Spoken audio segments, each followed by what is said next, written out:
বাংলাদেশের রাজনৈতিক মানচিত্রে ৩০০ আসনের প্রতিটি এক একটি স্বতন্ত্র গল্প, এক একটি ভিন্ন সমীকরণ।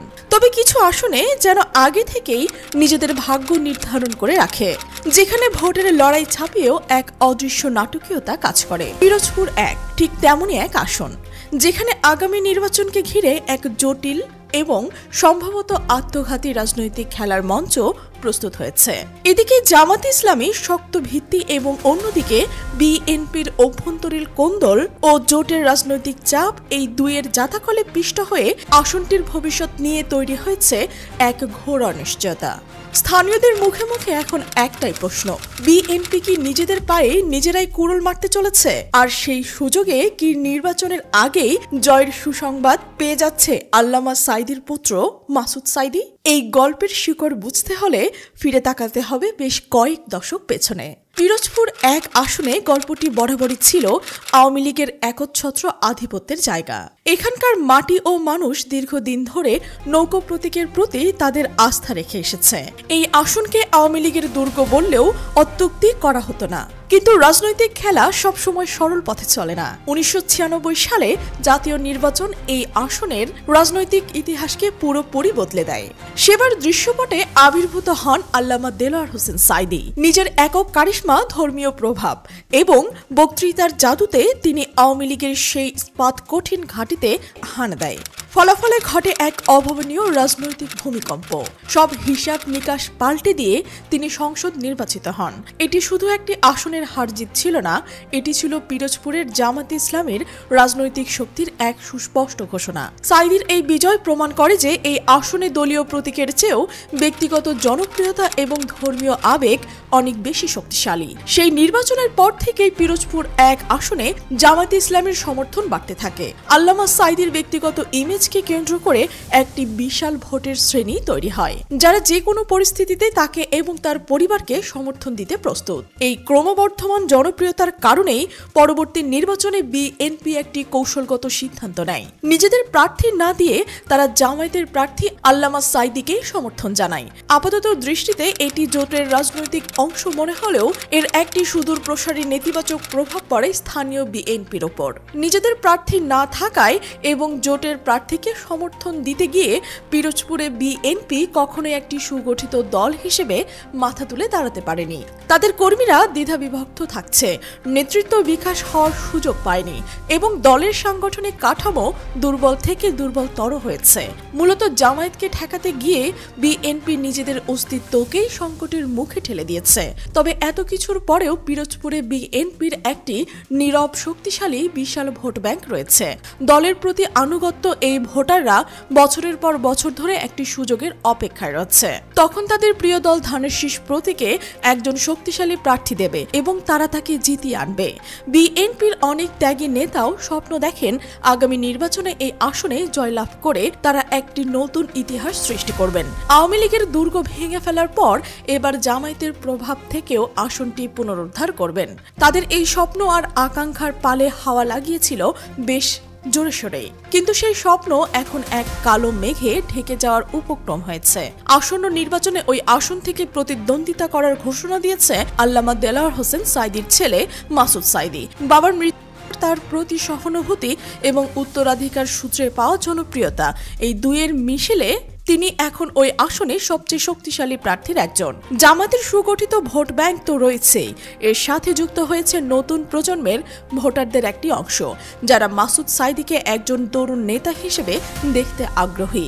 এমন পরিস্থিতিতে তার বিরুদ্ধে একজন হেভিওয়েট প্রার্থী দাঁড় করানো ছাড়া বিএনপির সামনে আর কোনো পথ খোলা ছিল না। ঠিক এখানেই গল্পের নাটকীয় মোড়। বিএনপির অন্দরমহলে এবং রাজনৈতিক মহলে একটি গুঞ্জন এখন ডালপালা মেলছে, যা স্থানীয় বিএনপি নেতাকর্মীদের কপালে চিন্তার ভাঁজ ফেলে দিচ্ছে। শোনা যাচ্ছে ওই আসনে বিএনপি তাদের দলের ভেতর থেকে কাউকে মনোনয়ন না দিয়ে বরং তাদের মিত্র 12 দলীয় জোটের প্রধান সমন্বয়ক মোস্তফা জামাল হায়দারকে সমর্থন দিতে যাচ্ছে। এই খবরটি যদি সত্যি হয় তবে তা মাসুদ সাঈদীর জন্য কেবল স্বস্তির নয়, রীতিমতো আশীর্বাদের বিষয় হয়ে দাঁড়াবে। কারণ স্থানীয় রাজনীতির মাঠে মোস্তফা জামাল হায়দারকে মাসুদ সাঈদীর তুলনায় একজন অত্যন্ত দুর্বল প্রার্থী হিসেবে হিসেবে বিবেচনা করা যাচ্ছে। মোস্তফা জামাল হায়দার পিরোজপুরের রাজনীতিতে একটি পরিচিত নাম, তবে সেই পরিচিতি যেন অনেকটাই ধূসর হয়ে আসা ইতিহাসের পাতা থেকে উঠে আসে।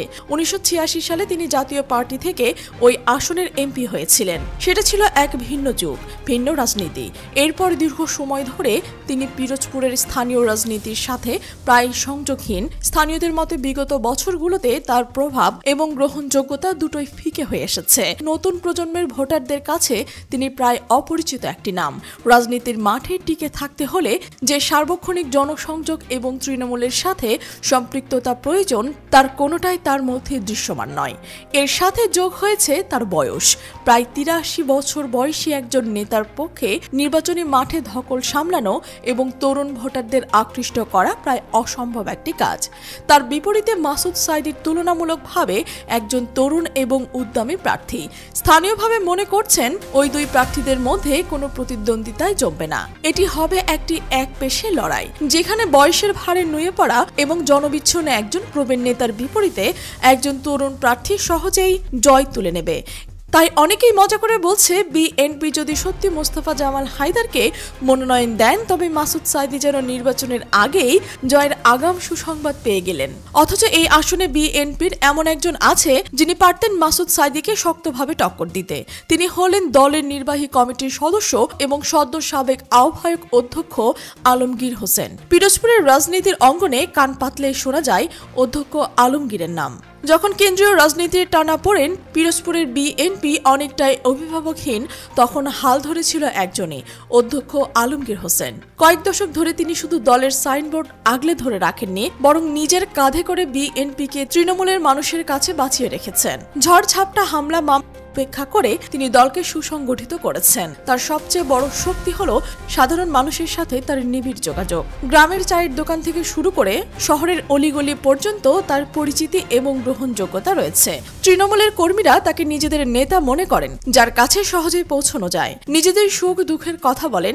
জনসংযোগের দিক থেকে তিনি মাসুদ সাঈদীর চেয়ে কোনো অংশেই কম নন। বিএনপির মনোনয়ন প্রার্থীদের তালিকায় আরও অনেকেই রয়েছেন। তাদের মধ্যে উল্লেখযোগ্য হলেন জিয়াউর রহমান ফাউন্ডেশনের পরিচালক এবং ঢাকা সাংবাদিক ইউনিয়নের সাংগঠনিক সম্পাদক হাফিজ আল আসাদ, যিনি জুলাই আন্দোলনে গুম হওয়া সাংবাদিক হিসেবে পরিচিতি পেয়েছেন। তার প্রতিও একটি সহানুভূতি কাজ করেছে। এছাড়াও আছেন জেলা বিএনপির আহ্বায়ক নজরুল ইসলাম খান, আহ্বায়ক কমিটির সিনিয়র যুগ্ম আহ্বায়ক এলিজা জামান ও সাঈদ খানের মতো নেতারা।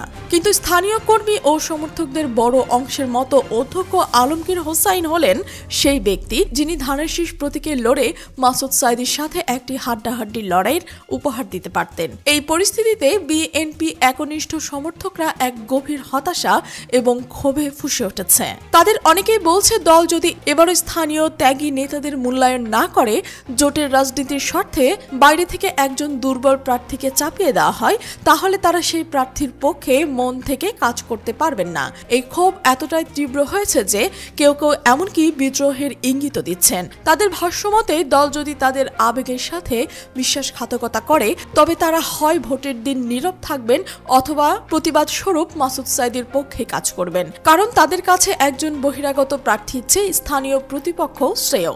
এমনটাই ঘটালে তা হবে বিএনপির জন্য এক চরম বিপর্যয়। নিজেদের কর্মীরাই প্রতিপক্ষের শিবিরে যোগ দেবে। এর চেয়ে বড় রাজনৈতিক পরাজয় আর কি হতে পারে?